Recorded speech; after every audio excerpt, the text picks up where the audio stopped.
नमस्कार, AB star news देख रहे हैं आप। मैं हूं आपके साथ सोहन सिंह। वक्त हो चला है आपका राज्य आपकी खबरों का, जिसमें सबसे पहले बात करेंगे किसान आंदोलन की। दरअसल किसान अब आंदोलन को धार देने की कोशिश में जुट गए हैं। कृषि बिल के खिलाफ धरने पर बैठे किसान आज पूरे देश में एफसीआई दफ्तरों के बाहर प्रदर्शन कर रहे हैं। साथ ही आपको बता दें कि अमृतसर के वल्ला मंडी में भी एफसीआई दफ्तर के बाहर किसानों का प्रदर्शन देखने को मिला है। इस मौके पर किसान नेता सरवन सिंह पंधेर का कहना है कि सरकार एफसीआई को तोड़ना चाहती है, इसलिए आज पूरे देश में मांग पत्र दिए जा रहे हैं। डायरेक्ट पेमेंट को रोकना चाहिए और जैसे पहले धान की खरीद करते थे वैसे ही होनी चाहिए, और एफसीआई में मुलाजिमों की भर्ती कर एफसीआई को मजबूत करने पर सरकार का फोकस होना चाहिए। तो एक और सरकार और किसानों के बीच में कृषि कानूनों को लेकर तकरार देखने को मिल रही है, वहीं दूसरी ओर अब किसान आंदोलन को धार देते हुए नजर आ रहे हैं। इसी कड़ी में एफसीआई दफ्तरों के बाहर प्रदर्शन किया गया है। ਆ ਦੇਖੋ ਅੱਜ ਪੂਰੇ ਦੇਸ਼ ਦੇ ਵਿੱਚ ਸਾਰੀਆਂ ਦੇਸ਼ ਦੀਆਂ ਜਥੇਬੰਦੀਆਂ ਜਿਹੜੀ ਐਫਸੀਆਈ ਦੇ ਦਫ਼ਤਰ ਨੇ ਜਿੱਥੇ ਮੈਨੇਜਰ ਬੈਠੇ ਨੇ, ਅੱਜ ਅਸੀਂ ਵੱਲਾ ਅੰਮ੍ਰਿਤਸਰ ਵਿਖੇ ਇੱਥੇ ਧਰਨਾ ਲਾਵਾਂਗੇ 2-3 ਵਜੇ ਤੱਕ। ਸੋ ਉੱਥੇ ਮੰਗ ਪੱਤਰ ਦੇਣੇ ਨੇ ਆਪਾਂ ਸਾਰਿਆਂ ਨੂੰ ਕਿ ਐਫਸੀਆਈ ਨੂੰ ਜਿਹੜੀ ਸਰਕਾਰ ਦੀ ਤੋੜਨ ਦੀ ਨੀਤੀ ਆ ਉਹ ਵਾਪਸ ਲਈ ਜਾਵੇ। ਜਿਹੜੀ ਐਫਸੀਆਈ ਦੇ ਥਰੂ ਜਿਹੜੀਆਂ ਪਾਬੰਦੀਆਂ ਬਣੀਆਂ ਗਈਆਂ, ਜਿਵੇਂ ਡਾਇਰੈਕਟ ਪੇਮੈਂਟ ਦੀ ਗੱਲ ਆ, ਅਸੀਂ ਮੰਗ ਕਰਦੇ ਰਹੇ ਹਾਂ ਭਾਵੇਂ, पर हुण साडा साफ है भी वेखो इस वेले इनू पोस्टपोन करना चाहिए। डायरेक्ट पेमेंट जिस पैटर्न ते पहलों कणक की खरीद करते सा उस पैटर्न ते खरीद करनी चाहिए। सरकार इस वेले जिहड़ा समा चुनिया सरकार ने वो अंदोलन में फुट पाउण दा समा चुनिया वा भी आड़तीए ते जिवें मंडी की लेबर ते जिवें किसान अंदोलन कर रहे उस अंदोलन में फुट किवें पाई जाए। सो ये उत्तराखंड में अगले साल विधानसभा चुनाव होने हैं, लिहाजा सभी पार्टियों ने चुनाव प्रचार अभियान तेज कर दिया है। वहीं कांग्रेस पार्टी भी काशीपुर में बीजेपी से नाराज लोगों को अपनी ओर करने के लिए पूरी जी जान लगा रही है। साथ ही आपको बता दें कि कांग्रेस पार्टी कृषि कानून को हथियार बनाकर किसानों के बीच दस्तक देना भी पार्टी ने शुरू कर दिया है। बता दें कि काशीपुर के गंगापुर इलाके के ग्रामीण क्षेत्र से भारतीय जनता पार्टी के विधायक हरभजन सिंह चीमा पार्टी से नाराज दिखाई दे रहे हैं। दरअसल चीमा आए दिन लगातार पार्टी विरोधी बयानबाजी कर रहे हैं। ऐसे में देखना दिलचस्प होगा कि कांग्रेस उनकी पार्टी विरोधी बयानबाजी का कितना फायदा उठा पाती है। उसी नाराजगी का कांग्रेस जमकर फायदा उठाती हुई भी नजर आ रही है। अब देखना दिलचस्प होगा कि बीजेपी के इस गढ़ में कांग्रेस सेंधमारी कर पाती है या फिर नहीं। बात यह है कि जो भाजपा का गढ़ था वो निश्चित रूप से आज भाजपा के द्वारा किए गए अत्याचारों से पूरी तरीके से विमुख है। और जैसा कि तीनों काले कानूनों में जो विधायक चीमा जी ने पिछले 4 बार जिनको विधायक बना गया और एक बार भी वो किसानों के संग खड़े नहीं हुए, कई महीने से किसान पूरे के पूरे जाड़े जिन्होंने सड़कों पर बिता दिए, लेकिन आज तक हमारे क्षेत्र के विधायक का मुंह नहीं खुला। तीनों कृषि कानूनों के मुझे लगता है शायद वो पक्ष में हैं आज तक, क्योंकि किसानों के साथ कंधे से कंधा लगाकर खड़े नहीं हुए। और कोई भी जनता, चाहे वो किसी भाजपा की हो, कांग्रेस की हो, यदि कोई भी पार्टी उसका साथ नहीं देगी, उसके खिलाफ कानून बनाएगी, उसके खिलाफ कार्य करेगी, तो निश्चित रूप से ये जनता ही है जो सत्ता पर किसी भी नेता को बैठाती है, और ये जनता ही है जो सत्ता पर और कुर्सी से नेता को उतारती है।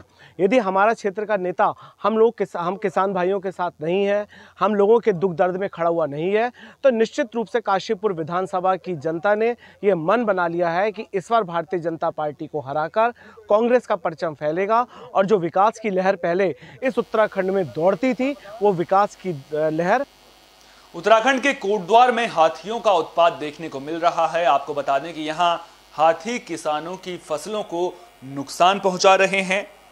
नगर निगम क्षेत्र में वार्ड नंबर 37 झंडीचौड़ में हाथियों ने देर रात गेहूं की खड़ी फसल में जमकर उत्पात मचाया और कई बीघा गेहूं की फसल को बर्बाद कर दिया।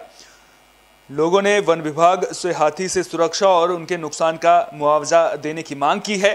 वहीं झंडीचौड़ क्षेत्र उत्तर प्रदेश की सीमा और जंगल से सटा हुआ इलाका है, जिसके कारण आसानी से हाथियों का झुंड खेतों में पहुंच जाता है।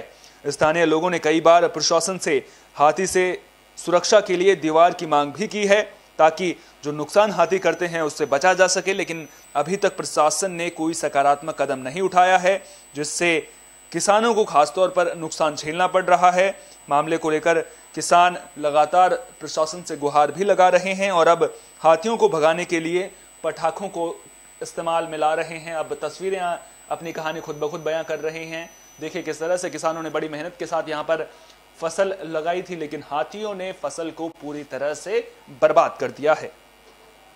हर साल हम जो फसल खेती कर दो एक बार तोड़ी हाथी हमारा नुकसान कर हर बार हम वो दिन दो एप्लीकेशन दिन दो कुछ नहीं मिलो हमते सब बेकार निवेदन पैसा बर्बाद कर दो, फोटो कॉपी करो यो करो सो करो कुछ नहीं हो। बार बार बाढ़ कर दो बार बार हमारे हाथी गेहूँ खा जान दे, धान खा जान दे, बस का खेती भी नष्ट कर दे, परेशान हो जाते। अब रखो तो नुकसान है आपस अभी सारा 1-2-3 बीघा करीब नुकसान ही होते। तो आप क्या चाहना छो आप लोग? क्या चाहना से ये दीवार बंदी हुए जान तो बाकी क्या चाहना हम तो कुछ मिल जान दे, दीवार बंदी हुए जान दी तो हमारी परेशानी दूर हो जाए। सारा सर्दी में वार्ड में रहा हमारे क्या फायदा वार्ड में रहेगी, करंट डालो तो जंगलात वाला बुना करंट निकल लगा क्या करना हमें। क्या नाम था आपका? दीना देवी। यूपी में पंचायत चुनाव को लेकर पुलिस ने कमर कस ली है। आपको बता दें कि आए दिन जो अवैध शराब के कारोबारी हैं उन पर शिकंजा कसा जा रहा है। इसी कड़ी में शाहजहांपुर पुलिस को बड़ी कामयाबी मिली है। पिछले 24 घंटों में 144 आरोपियों को गिरफ्तार किया गया है। इस दौरान 1750 लीटर अवैध शराब भी बरामद की गई है। 15,000 लीटर लहन और शराब भट्टियों को नष्ट किया गया है। दरअसल एसपी के निर्देश पर यह कार्रवाई की गई है। आपको बता दें कि पंचायत चुनाव में शराब माफिया धड़ल्ले से शराब खपाने की कोशिश करते हैं और अब जिस तरह से पुलिस ने शिकंजा कसा है उसके बाद साफ हो गया है कि शराब माफिया की अब उत्तर प्रदेश में खैर नहीं है।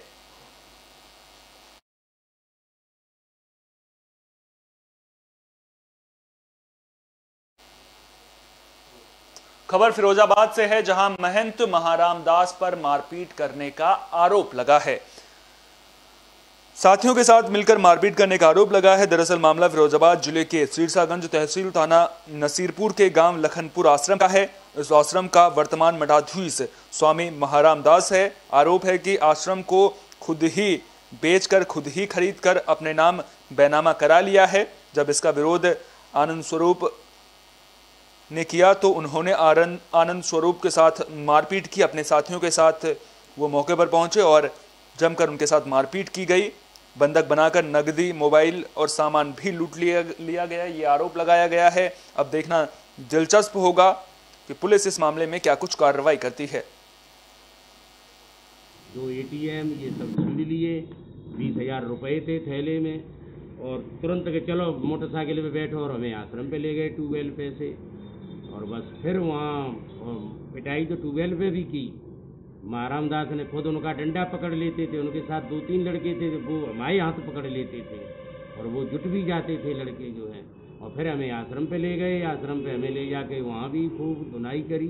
उसके बाद उन्होंने गांव वालों से कहा कि अच्छा कट्टा लाओ, बंदूक लाओ और इसके साथ धरो और तुरंत 100 नंबर डायल कर दिया फ़ोन। पुलिस वाले आ गए। फिर पुलिस वालों के साथ इन्होंने खुद डंडा और वो तो वीडियो स्वयं है ही आपके पास। और पुलिस वाले खड़े देखते रहे और ये हमको जो है मारा पीटी करते रहे। फिर बस पुलिस वालों को दे दिया, हमें जाओ उन पर केस लगवाओ। फिर बाद में ये भी पहुंच गए। तो इस तरीके से हमारे साथ ये बड़ी अभद्र घटना इन्होंने की। मात्र इसके लिए जो ये इन्होंने बिहार के नालंदा में तेज रफ्तार का कहर देखने को मिला है। आपको बता दें कि बाइक ने पिता पुत्र को टक्कर मार दी। इस हादसे में पिता की मौत हो गई है जबकि बेटा जख्मी हो गया है। तो बिहार के नालंदा जिले में तेज रफ्तार का कहर जारी है, जहां मंदिर से पूजा कर घर लौट रहे पिता पुत्र को एक बाइक सवार ने टक्कर मार दी, जिससे पिता शैलेंद्र प्रसाद की मौके पर ही मौत हो गई जबकि बेटा रोशन कुमार गंभीर रूप से घायल हुआ है। स्थानीय लोगों के द्वारा मामले की जानकारी मिलने के बाद दीपनगर थाना पुलिस मौके पर पहुंची, जिसके बाद दोनों को अस्पताल में भर्ती किया गया था, जहां डॉक्टरों ने पिता को मृत घोषित कर दिया जबकि पुत्र का गंभीर हालत में इलाज चल रहा है। स्थानीय लोगों के मुताबिक पिता और पुत्र शीतला अष्टमी पूजा के अवसर पर मंदिर में पूजा करने गए थे। पूजा करने के बाद जब वो अपने घर लौट रहे थे, इसी दौरान डुमरावा मोड़ के पास ये हादसा हुआ है। गए थे सुबह में मगरा पूजा में था, पूजा करे गए थे, अपने थे बेटा थे, पूजा करके आ रहे थे तो डुमरामा मोड़ पर एक मोटरसाइकिल वाला में इनको मार दिया, वहीं डेट कर गए थे। क्या ये पैदल थे मोटरसाइकिल? नहीं पैदल थे। ठोकर मारा था? मारा है मोटरसाइकिल तो है, लड़कन सब भाग गया जो मारा था जो। खबर बिहार के रोहतास से आ रही है, जहां कोविड-19 अधिकारियों पर छात्रों का गुस्सा फूटा है। तो रोहतास से ये बड़ी खबर सामने आ रही है, छात्रों ने आगजनी और पथराव भी किया है। तो बिहार के रोहतास जिले में आज कोविड-19 के तहत सरकार के द्वारा जारी गाइडलाइंस के निर्देश को लेकर कोचिंग बंद कराने आए कोविड-19 अधिकारियों की टीम गौरक्षणी पहुंची, जहां पर छात्रों का गुस्सा फूट पड़ा। कोचिंग के छात्रों ने जमकर सरकार के खिलाफ नारेबाजी करते हुए विरोध प्रदर्शन किया और आगजनी और पथराव करना शुरू कर दिया। दरअसल जिला मुख्यालय सासाराम में पूरा शहर उस वक्त रणक्षेत्र में तब्दील हो गया जब कोचिंग बंद कराने से नाराज छात्र सड़क पर उतर गए। पोस्ट ऑफिस से लेकर समाहरणालय तक छात्रों की टोलियां नारेबाजी करती हुई जमकर हंगामा करने लगी। छात्रों के हंगामे से अफरा तफरी का माहौल बन गया। मौके पर बड़ी संख्या में पुलिस फोर्स को लगाया गया। उपद्रवियों द्वारा पुलिस बल पर भी पथराव किया गया है, जिसमें पुलिस के कई वाहनों के शीशे टूट गए हैं। वहीं पुलिस ने भी जवाबी कार्रवाई की है। तो एक बड़ी खबर रोहतास से सामने आ रही है, जहां पुलिस पर पथराव किया गया है। दरअसल कोविड-19 अधिकारी गाइडलाइंस के मुताबिक कोचिंग सेंटर बंद करवाने के लिए पहुंचे थे, लेकिन इस दौरान जो छात्र वहां पर थे उनका गुस्सा फूट पड़ा और उन्होंने प्रदर्शन करना शुरू कर दिया।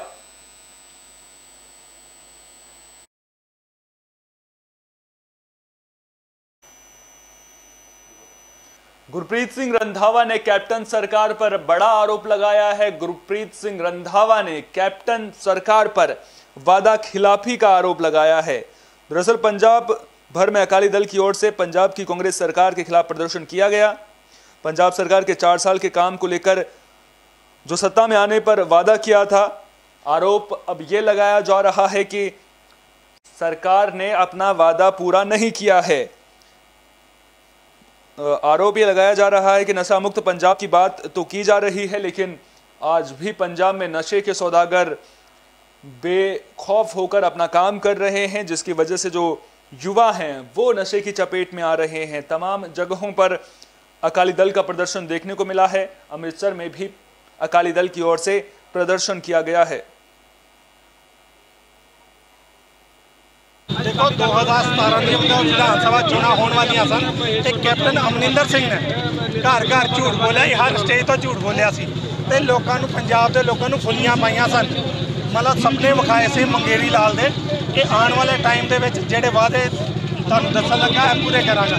ਉਹਨਾਂ ਕਿਹਾ ਸੀ ਕਿਸਾਨ ਵੀਰਾਂ ਦੇ ਸਾਰੇ ਕਰਜ਼ੇ ਮਾਫ ਕਰੂੰਗਾ, ਪੜ੍ਹੇ ਲਿਖੇ ਨੌਜਵਾਨਾਂ ਨੂੰ ਮੈਂ ਜਿਹੜਾ ਬੇਰੁਜ਼ਗਾਰੀ ਭੱਤਾ ਦੇਵਾਂਗਾ, ਜਿਹੜੀਆਂ ਭੈਣਾਂ ਨੂੰ ਪੈਨਸ਼ਨ ਵਧਾਊਂਗਾ ਤੇ ਜਿਹੜੀਆਂ ਸਗਨ ਸਕੀਮਾਂ 52,000 ਰੁਪਇਆ ਕਰੂੰਗਾ ਤੇ ਜਿਹੜੇ ਬਿਜਲੀ ਦਾ ਬਿੱਲ ਘੱਟ ਕਰੂੰਗਾ। ਅਨੇਕਾਂ ਵਾਅਦੇ ਕੀਤੇ ਸੀ ਪਰ ਕੈਪਟਨ ਸਰਕਾਰ ਸਾਰੇ ਵਾਅਦੇ ਤੋਂ ਮੁੱਕਰੀ ਹੈ। ਅੱਜ ਅਸੀਂ ਜਿਹੜਾ ਭਾਂਡਾ ਤੋੜ ਕੇ ਕੈਪਟਨ ਸਰਕਾਰ ਦੇ ਝੂਠ ਦਾ ਪਰਦਾਫਾਸ਼ ਕੀਤਾ ਹੈ। ਭਾਂਡੇ ਦੇ ਵਿੱਚ ਕੀ ਪਾ ਕੇ ਪ੍ਰਦਰਸ਼ਨ ਕੀਤਾ? ਦੇਖੋ ਜੀ ਫੁੱਲੀਆਂ ਸਨ ਜਿਹੜੀਆਂ ਕੈਪਟਨ ਅਮਰਿੰਦਰ ਸਿੰਘ ਨੇ 2017 ਚੋਣਾਂ ਦੌਰਾਨ ਪੰਜਾਬ ਦੇ ਲੋਕ। ਮੈਂ ਗੁਰਪ੍ਰੀਤ ਸਿੰਘ ਰੰਧਾਵਾ ਹਲਕਾ ਪੂਰਬੀ ਤੋਂ ਇੰਚਾਰਜ ਸ਼੍ਰੋਮਣੀ ਅਕਾਲੀ ਦਲ ਦਾ। ਅੱਜ ਸਾਨੂੰ ਸਾਡੇ ਪ੍ਰਧਾਨ ਜੀ ਸਰਦਾਰ ਸੁਖਬੀਰ ਸਿੰਘ ਬਾਦਲ ਜੀ ਨੇ ਜੋ ਦਿਸ਼ਾ ਨਿਰਦੇਸ਼ ਦਿੱਤੇ ਸੀ ਵੀ ਸਾਰੇ ਪੰਜਾਬ ਦੇ ਵਿੱਚ ਵੱਖ-ਵੱਖ ਹਲਕਿਆਂ ਦੇ ਵਿੱਚ ਰੋਸ ਧਰਨੇ ਜੋ ਦੇਣਾ ਅੱਜ, ਉਹਦੇ ਤਹਿਤ ਅੱਜ ਹਲਕਾ ਪੂਰਬੀ ਦੀ ਸੰਗਤ ਨੇ ਵੇਰਕਾ ਚੌਂਕ ਬਾਈਪਾਸ ਦੇ ਉੱਤੇ ਅੱਜ ਧਰਨਾ ਦਿੱਤਾ ਆ, ਕਿਉਂਕਿ ਜੋ ਕਾਂਗਰਸ ਸਰਕਾਰ ਤੇ ਆਮ ਪਾਰਟੀ ਨੇ ਬਹੁਤ ਵੱਡੇ ਝੂਠ ਬੋਲ ਕੇ ਸਹੁੰਆਂ ਖਾ ਕੇ ਪੰਜਾਬ ਦੀ ਜਨਤਾ ਨੂੰ ਗੁੰਮਰਾਹ ਕੀਤਾ ਸੀ, ਉਹ ਅੱਜ ਅਸੀਂ ਚਰਾਏ ਦੇ ਵਿੱਚ ਇਹਨਾਂ ਦਾ ਜੋ ਭਾਂਡਾ ਆ ਫੋੜਨ ਵਾਸਤੇ ਸਾਰੇ ਇਕੱਠੇ ਹੋਏ ਆ। ਹਲਕਾ ਪੂਰਬੀ ਦੀ ਸੰਗਤ ਜੋ ਪਹਿਲਾਂ ਦੇ ਕੈਪਟਨ ਸਾਹਿਬ ਨੇ ਸਹੁੰ ਖਾਧੀ ਸੀ ਗੁਟਕਾ ਸਾਹਿਬ ਫੜ ਕੇ ਵੀ ਬੜੀਆਂ ਵੱਡੀਆਂ ਗੱਲਾਂ ਕੀਤੀਆਂ ਸੀ 2017 ਦੇ ਵਿੱਚ, ਉਹ ਸਾਰੇ ਤੁਸੀਂ ਭਲੀ ਭਾਂਤ ਉਹਨਾਂ ਸਹੁੰ ਦੇ ਜਾਣੂ ਜੇ। ਫਿਰ ਇਸ ਤੋਂ ਪਹਿਲਾਂ ਵੀ केजरीवाल ने दिल्ली दे विच जो सरकार बनानी सी फर्स्ट टाइम इन्हें अपने। देश भर में कोरोना वायरस के मामलों में उछाल देखने को मिल रहा है, जिसके बाद राज्य सरकारें अपनी ओर से एहतियात बरतने लग गई हैं। वहीं राजस्थान में नागौर जिले के मेरठा में भी कोरोना के संक्रमण को रोकने के लिए बैठक का आयोजन किया गया। इस दौरान धार्मिक आयोजनों में सख्ती बरतने के आदेश दिए गए हैं। दरअसल मेरठा में बढ़ते कोरोना संक्रमण की रोकथाम के लिए उपखंड अधिकारी के.आर. चौहान ने ब्लॉक लेवल अधिकारियों के साथ बैठक की। आपको बता दें कि ब्लॉक में कोरोना का संक्रमण आक्रामक रूप से बढ़ने लगा है। पिछले दिनों गांवों में हो रहे धार्मिक आयोजनों में अचानक बढ़ोतरी भी देखने को मिली है। ऐसे में तत्परता दिखाते हुए उपखंड अधिकारी चौहान ने सभी विभागों के अधिकारियों को बुलाकर सभी तरह के इंतजामात को अमल में लाने की बात कही है और गृह विभाग की गाइडलाइन का सख्ती से पालन करवाने के निर्देश दिए हैं। इस मौके पर कई विभागों के अधिकारी भी मौजूद रहे। आज सोमवार को सभी हमारे ब्लॉक लेवल अधिकारी मीटिंग ली गई, जिसमें विशेषकर कोविड-19 की पालना के लिए जो गृह मंत्रालय के जो आदेश है 4/4/2021 का, उसकी पालना सुनिश्चित करने के लिए और सभी ब्लॉक लेवल अधिकारी विशेषकर शिक्षा विभाग, मेडिकल विभाग, परिवहन विभाग को पाबंद किया गया। सभी अपने अपने लेवल पर सभी का टीकाकरण करवाए गए और कोविड गाइडलाइन की पालना की। खबर राजस्थान के थांवला से सामने आ रही है, जहां जर्नलिस्ट एसोसिएशन की बैठक हुई है। इस दौरान पत्रकारों की समस्याओं पर चर्चा की गई है। तो राजस्थान के रियाबंडी में राजीव गांधी सेवा केंद्र के पास स्थित पेली बावड़ी महादेव मंदिर में पत्रकार बैठक का आयोजन हुआ। इस आयोजन में जिला महासचिव नितिन सिंह के निर्देश में रियाबंडी में पत्रकार संघ जर्नलिस्ट एसोसिएशन ऑफ राजस्थान की कार्यकारिणी का गठन किया गया। पत्रकार हितों और उनकी समस्याओं के निवारण के लिए बने पत्रकार संगठन जार में सभी पत्रकारों ने अपना विश्वास जताते हुए इसकी सदस्यता ग्रहण की। रियाबंडी की पेली बावड़े स्थित महादेव मंदिर में रियाबंडी उपखंड के समस्त पत्रकार इस बैठक में शामिल हुए। बैठक में सभी पत्रकारों ने एक दूसरे को होली पर्व की हार्दिक शुभकामनाएं भी दी हैं। रियाबंडी उपखंड क्षेत्र के सभी पत्रकारों की बैठक आयोजित की गई। सभी पत्रकारों की सहमति से, सबकी राय से आज रियाबंडी उपखंड जार संगठन का अध्यक्ष पद जो मुझे दिया गया है, मैं अपने पद पे कर्तव्य निष्ठा से काम करूंगा, पत्रकार हितों के लिए हमेशा संघर्ष करूंगा और जिला लेवल और स्टेट लेवल के जितने भी संगठन के पदाधिकारी हैं, मैं पूरे संगठन की गरिमा बनाते हुए इस संगठन को आगे चलाने के लिए पूरा प्रयास करूंगा और सभी लोग मिलकर मेरा सहयोग करेंगे और अपना पत्रकार हित के लिए संगठन मजबूत बने और सरकारी योजना से जितना भी पत्रकारों को फ़ायदा मिल सके उस फ़ायदे के लिए पूरा प्रयास करेंगे। सब मिलजुल कर इस संगठन को मजबूत बनाने के लिए कड़ी से कड़ी जोड़ेंगे और आगे से आगे मिलकर सभी काम। आपका राज्य आपकी खबरों में फिलहाल के लिए इतना ही। देश और दुनिया की तमाम अहम खबरों के लिए आप देखते रहिए विस्टा न्यूज़। मुझे दीजिए इजाजत। नमस्कार।